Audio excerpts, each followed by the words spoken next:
Então, gente, nesse segundo bloco nós vamos falar um pouco sobre a democracia em que vivemos. Em princípio, quando alguém tem uma opinião e outro alguém discorda, eles debatem para ver se é possível chegar a um consenso. No entanto, quando alguém tem uma opinião e o outro se sente ofendido pela opinião desse outro alguém, não há possibilidade de debate. Existe uma verdade e a verdade vai imperar, até mesmo a força. Eu queria que a gente conversasse um pouco, Fábio, sobre isso.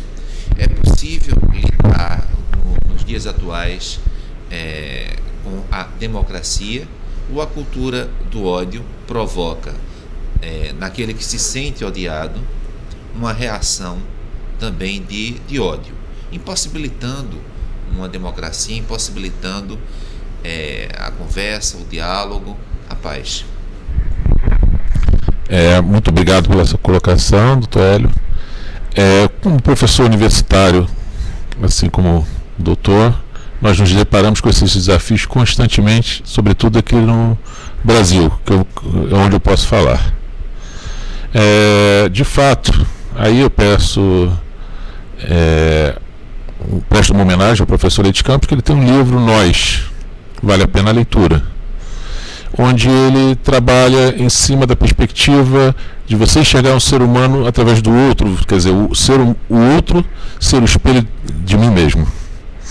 Então, nesse sentido, quando você não consegue enxergar no outro um ser humano, você começa a se dividir. E aqui no Brasil eu vejo uma dificuldade muito grande em se identificar o que é interesse público. É o interesse dos outros? É o meu interesse? Ou somente o seu interesse? E isso vai se desenvolvendo uma ideologia, isso se desenvolve algo equivocado. Por exemplo, posso pegar um banco de uma praça porque é do Estado, então eu preciso, então eu pego para mim. E isso causa distorções por todos os lados.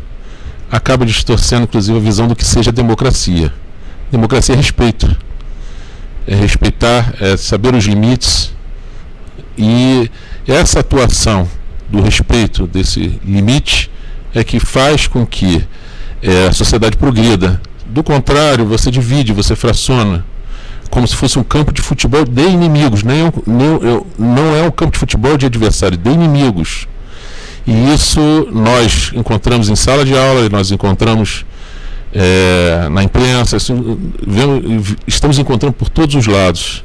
E é triste ver essa constatação que a ciência é o que menos se presta nesse momento. Nós deveríamos buscar na ciência, quer dizer, a resposta na divergência, o que faz crescer meus argumentos. Tá. Wittgenstein, no seu tratado, ele, em certo momento, essa é a minha leitura, eu peço que digam se concordam ou não. Ele fala que, olha, quem não pode falar sobre um assunto deve ficar calado. A minha leitura, quando um assunto não pode ser tratado cientificamente, ele não deve ser tratado cientificamente. De tal ordem que ele pode ser tratado do ponto de vista religioso, do ponto de vista filosófico, mas não do ponto de vista científico. E aí eu pergunto, política pode ser tratado cientificamente ou a política termina se tornando uma certa fisionomia de religião? Explico por quê. Aqui no Brasil se fala em Andor, não é? Então você tem um determinado político, então se alguém gosta desse determinado político, está apaixonada por esse determinado político, pode ser o Vargas, por exemplo, então essa paixão ela reverbera em todas as pessoas, favorável ou desfavoravelmente, que estão próximas desse político. Então, política é mais para a religião ou é possível falar em uma ciência política? Eu entendo que a política envolve uma série de aspectos. O carisma, envolve um comportamento, ações, e nesse sentido você consegue cativar massas ou não, apresentando argumentos, apresentando ações. Mas ciência e política deva partir, no meu ponto de vista, da academia, a ciência influenciando a política. Mas essa política, com essa influência, se não houver a dialética dentro dos campos universitários, sim, causa esse dano a toda a sociedade. Hoje em dia, eu sei que o professor é um estudioso, se fala muito em metodologia, não é verdade? E existem várias metodologias, métodos dedutivos, indutivos, mas se falou em dialética, no método dialético, ou seja, uma tese, uma antítese e, quem sabe, uma síntese. Uma influência, por exemplo, de Feuerbach, de Hegel, não é? De Marx. Então, eu perguntaria para o professor, não é, Fábio? Perguntaria o seguinte: em que medida é possível uma metodologia dialética no momento em que eu tenho uma hipótese, quando começo a escrever um trabalho, que na verdade já é a minha conclusão. Então, em todo o trabalho eu me esforço com o objetivo de provar de que eu tenho a verdade. Essa metodologia dialética, será que é compatível com os dias atuais? Ou a gente foge um pouco para a metodologia dialógica? Ou seja, eu já tenho uma resposta e eu começo a fazer perguntas de tal modo que você chegue à resposta que eu já tenho, maiêutica, né? Eu queria que falasse um pouco sobre isso, a maiêutica, né? E a metodologia dialética. Muito bem. Quando estou desenvolvendo meus trabalhos, eu gosto de fazer contradições comigo mesmo. Então é um conflito interno quase existencial. Por quê? Porque eu sempre procuro questionar os resultados, questionar e tentar aprofundar. Então, ouvir o outro em método dialético é sempre muito importante para os resultados. Agora, quando eu já tenho algo pronto e tento construir a partir dele uma resposta para convencer de um resultado, não houve um desenvolvimento. Houve um argumento já com o resultado, quer dizer, não vejo outro método que não seja o dialético para o desenvolvimento de uma ciência. Perfeito. Aí perguntando, Fábio, para o professor Leite de Campos. Pois bem, atualmente na Europa, peguemos o caso da Espanha. A Europa está unida, porque se fala em União Europeia, inclusive com o euro, uma moeda única. A Europa está cada vez mais desunida. No caso da Espanha, nós temos o Partido Socialista Espanhol, PSOE, que fez alguns acordos. Esses acordos, a exemplo de Portugal, onde se fala em geringonça, na Espanha se fala em Frankenstein. Então, o que acha? Esse acordo que ocorreu na Espanha. O senhor poderia falar um pouco, para quem não conhece a história espanhola, como é que isso vem sendo feito, se isso é sustentável, vai demorar mais uns 2 anos até as eleições, ou se isso pode ruir na sua perspectiva, professor? Eu estou convencido que vai durar mais uns 2 anos até às eleições, porque é fundamental para os partidos que fazem parte deste esquema. O PSOE, quais são os partidos? É o PSOE, que é um partido socialista democrático, é o Podemos, que é um partido de extrema-esquerda, depois, pelo menos eu acho que é de extrema-esquerda, pronto. Depois há pequenos partidos locais, muitas vezes com sentido independentista, que apoiam o governo em troca de benefícios para as suas regiões. Portanto, convém a todos. Sem o Podemos e sem estes pequenos partidos, o PSOE não conseguiria formar governo. E estes partidos conseguem vantagens significativas do governo pelo facto de o apoiarem. Eu não estou a dizer que estes partidos façam parte do governo, não fazem, mas apoiam o governo sempre que lhes convém.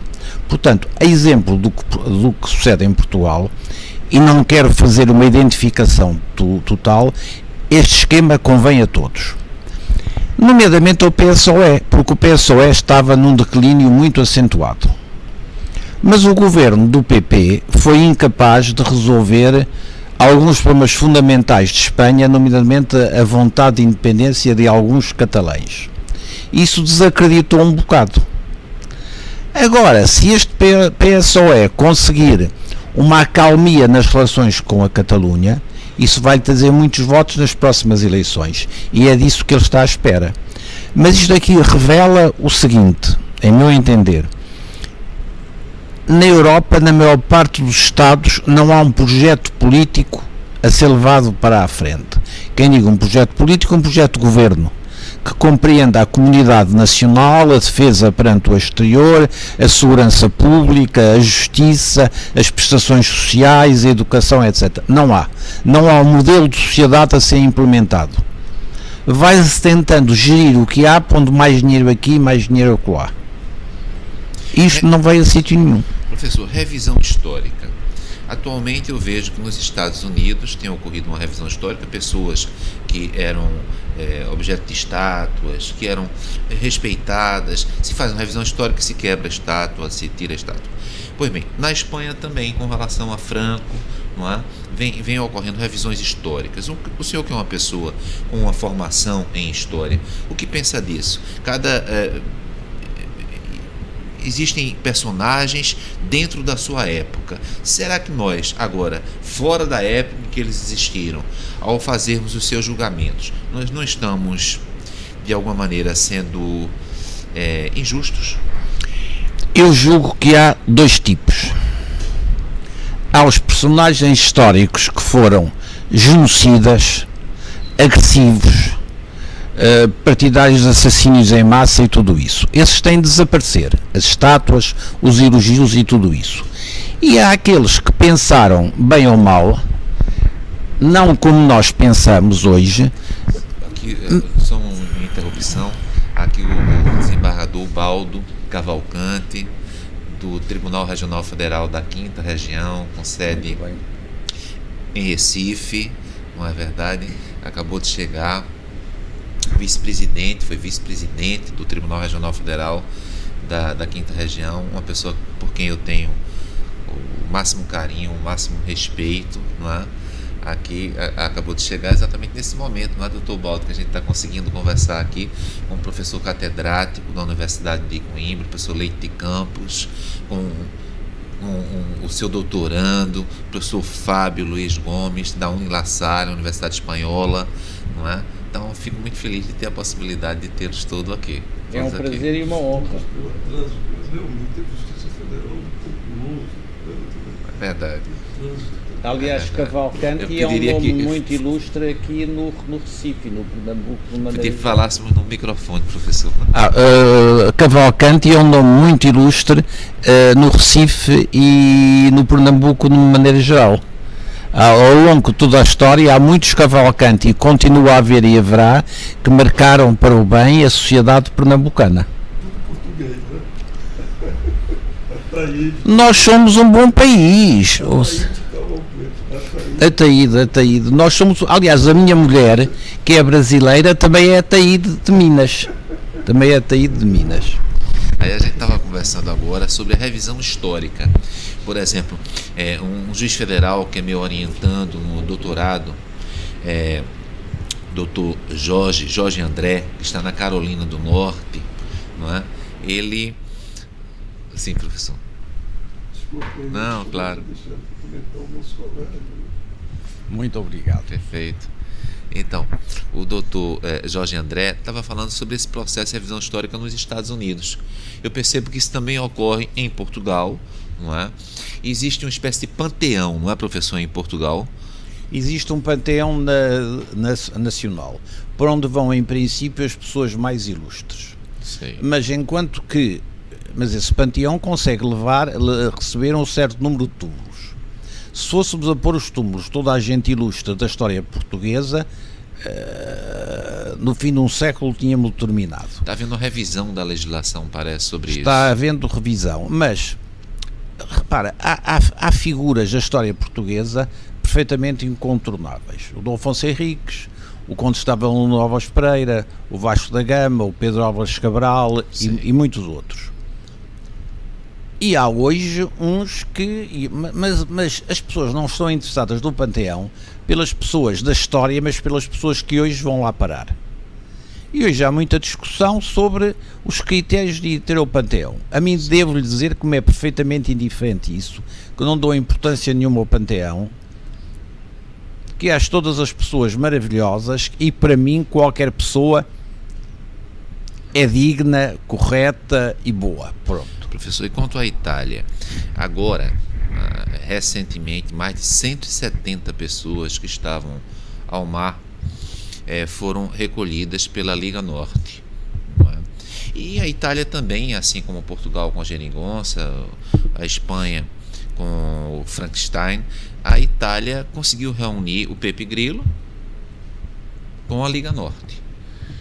Aparentemente inusitado, porque um político, digamos assim, não sei se concorda comigo, um político de direita, o Berlusconi, não é? E um político vou chamar de extrema esquerda, conseguiram fazer essa reunião em um governo. E aí, professor, dentro dessa linha, 170 pessoas foram retiradas do mar e, como não puderam entrar na Itália, ele está sendo acusado de sequestro. Não é? Por outro lado, dentro dessa situação, eu fico indagando. Na Espanha, o Partido Socialista abriu fronteiras para Marrocos e aí entrou um volume enorme de imigrantes, de refugiados, e agora está tentando colocar de volta para os seus países esses refugiados sem devido processo legal. E aí, é possível conviver com a figura do refugiado, do migrante? Lembrando que no Brasil nós temos o caso da Venezuela, no norte do Brasil, que também vem provocando muita polêmica. Eu queria que o senhor falasse um pouco sobre a figura do refugiado, do migrante na Europa. Antes de mais, uma pequeníssima introdução. O caso da Itália revela um pouco a crise política que está a acontecer na Europa, em que não há projeto.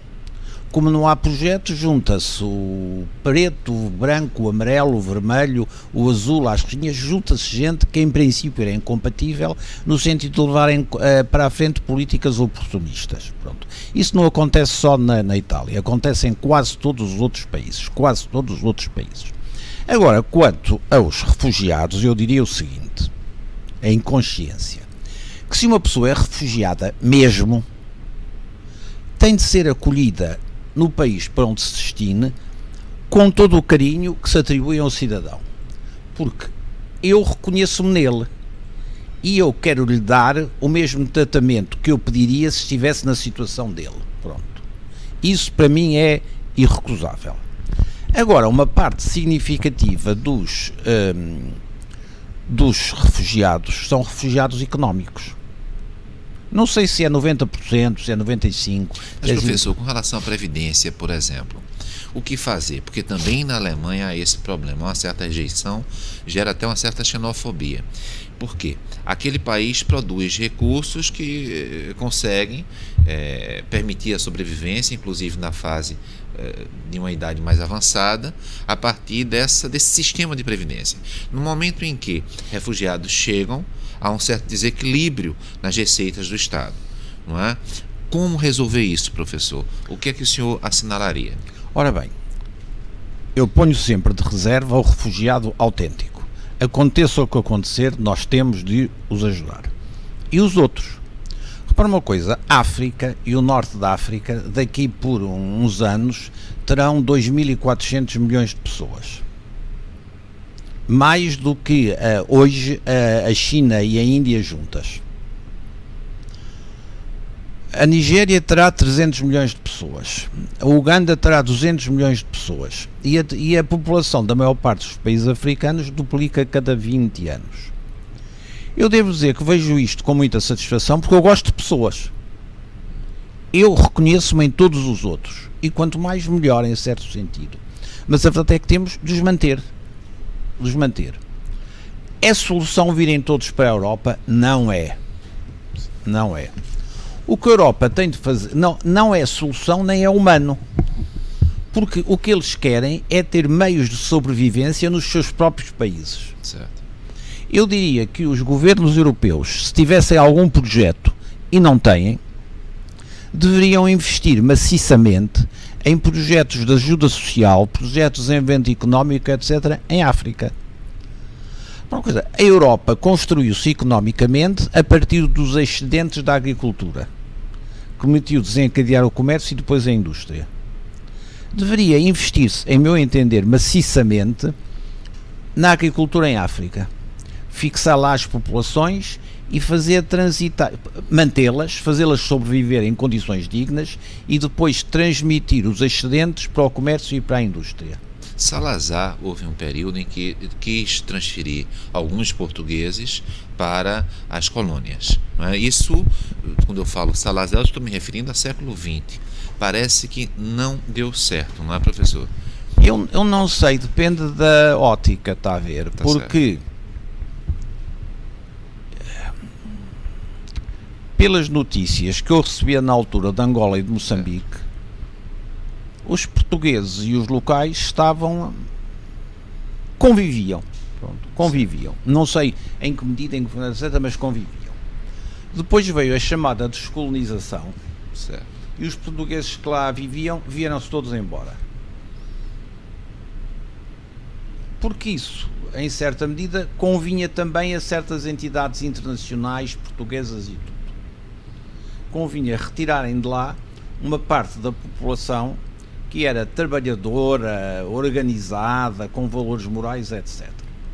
Levando em conta que eu tenho o maior apreço pelos angolanos, por exemplo, e pelos seus valores morais e pela sua capacidade de trabalho. Ora bem, se nós vamos acreditar que pelo facto das pessoas terem cor de pele diferente ou terem uma cultura um bocado diferente, não podem viver em conjunto, então a única solução é impedir a entrada de todos os imigrantes na Europa. Mas eu acredito do fundo do coração que as pessoas podem trabalhar em conjunto independentemente do resto. Eu trabalho muito bem com angolanos, trabalho muito bem com moçambicanos, com cabo-verdianos, com são tomenses, etc., que são pessoas iguais a mim e muitas vezes melhores do que eu. Agora, se nós queremos fazer alguma coisa pelas populações mais desfavorecidas no Sul, não é trazê-las maciçamente para a Europa, mas é ajudá-las a ter lá condições adequadas. Porque, de outra maneira, vamos criar dois pobres, a África e a Europa, no meio de grande confusão, tensão social, etc., que é evitável, porque a Europa aceita facilmente um número mais elevado de imigrantes. Joana d'Arc falava a França para os franceses.